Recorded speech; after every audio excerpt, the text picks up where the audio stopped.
नमस्कार दोस्तों, पार्ट 18 में आपका बहुत बहुत स्वागत है।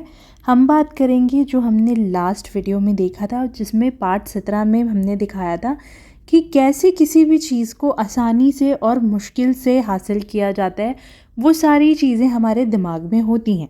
कुछ लोगों को छोटी चीज़ों में ज़्यादा आसानी होती है, इसलिए हम कई बार कहते हैं छोटी चीज़ों से शुरू करें। जैसे एक कप कॉफ़ी, आज एक कप कॉफ़ी आकर्षित करने की भावना रखें। किसी पुराने दोस्त से बात करने की तस्वीर अपने दिमाग में रखें जिसे आपने लंबे समय से ना देखा हो।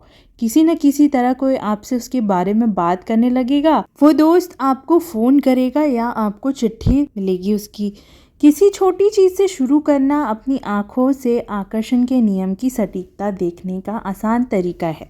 मैं आपको एक युवक की कहानी बताती हूँ जिसने ठीक यही किया था। उसने द सीक्रेट फिल्म देखी और किसी छोटी चीज़ से शुरू करने का फैसला किया।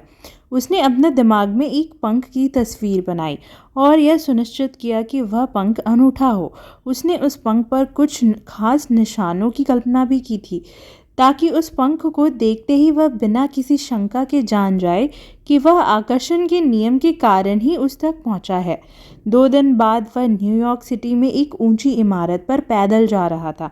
उसने कहा कि अंदर घुसते समय उसने यूं ही नीचे देखा। वहां उसके कदमों के पास वह पंख पड़ा था। न्यूयॉर्क सिटी में ऊंची इमारत के गेट पर पंख। वह भी कोई ऐसा वैसा पंख नहीं, बल्कि ठीक वही पंख जिसकी उसने कल्पना की थी। यह उसकी कल्पना की तस्वीर के ठीक अनुरूप था और इस पर उसके सारे निशान मौजूद थे। उस पल वह बिना किसी शंका के जान गया कि आकर्षण का नियम सचमुच प्रबलता और सटीकता से काम करता है। उसने अपनी आश्चर्यजनक क्षमता और शक्ति का एहसास किया और वह अपने मस्तिष्क की शक्ति से किसी भी चीज़ को अपनी ओर आकर्षित कर सकता है। पूरे विश्वास के साथ अब वह ज़्यादा बड़ी चीज़ें पाने की ओर बढ़ गया। डेविड स्कमर का कहना है, लोग इस बात पर हैरान होते हैं कि मुझे पार्किंग की जगह क्यों मिल जाती है। रहस्य समझने के बाद से मेरे साथ ऐसा लगातार हो रहा है।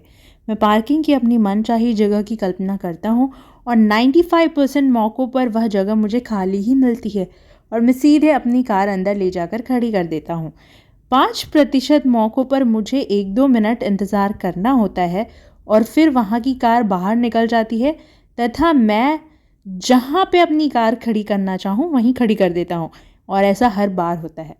अब आप समझ सकते हैं कि मुझे पार्किंग की जगह हमेशा कैसे मिल जाती है। कहने वाले व्यक्ति को हर बार पार्किंग की जगह क्यों मिल जाती है, या मैं सचमुच खुशकिस्मत हूँ, मैं हर समय जीतता हूँ। कहने वाला व्यक्ति एक के बाद एक जीत हासिल करता चला जाता है हमेशा।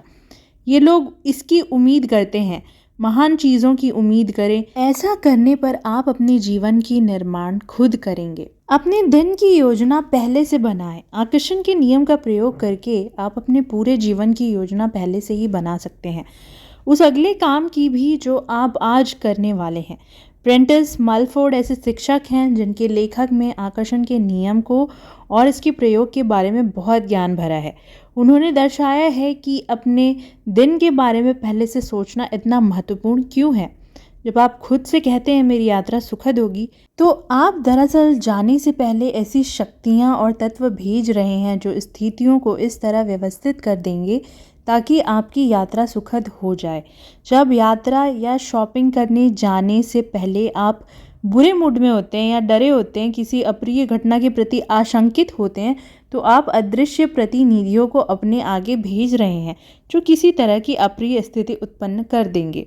हमारे विचार, या दूसरे शब्दों में हमारी मानसिक अवस्था, हमारे हमेशा पहले से ही अच्छी या बुरी चीज़ों को उत्पन्न करने का काम करती हैं। प्रेंटिस मलफोर्ड ने ये शब्द 1870 के दशक में लिखे थे।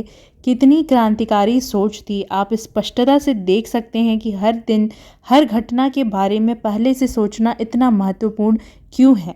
बेशक आपको पहले से अपने दिन के बारे में सोचना पड़ता होगा या आप सोचने का विपरीत अनुभव हुआ होगा, उसका परिणाम जल्दबाजी तथा हड़बड़ी है। तो जान लें कि ये विचार और कार्य डर पर आधारित हैं और आप भविष्य में अपने लिए बुरी चीज़ें उत्पन्न कर रहे हैं। जब आप जल्दबाजी जारी रखते हैं तो आप अपनी राह में एक के बाद एक दूसरी बुरी चीज़ को आकर्षित करेंगे। इसके अलावा आकर्षण का नियम भविष्य में ऐसी परिस्थितियां उत्पन्न कर देगा जिनसे आपकी जल्दबाजी तथा हड़बड़ी और ज़्यादा बढ़ जाएगी।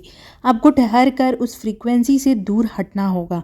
अगर आप बुरी चीज़ों को अपने पास नहीं बुलाना चाहते हैं तो कुछ पल का समय निकालें और खुद को बदल लें। तो दोस्तों, आशा करती हूँ पार्ट 18 से आपको काफ़ी कुछ सीखने को मिला होगा, किस तरीके से अपनी फ्रीक्वेंसी को चेंज करना है।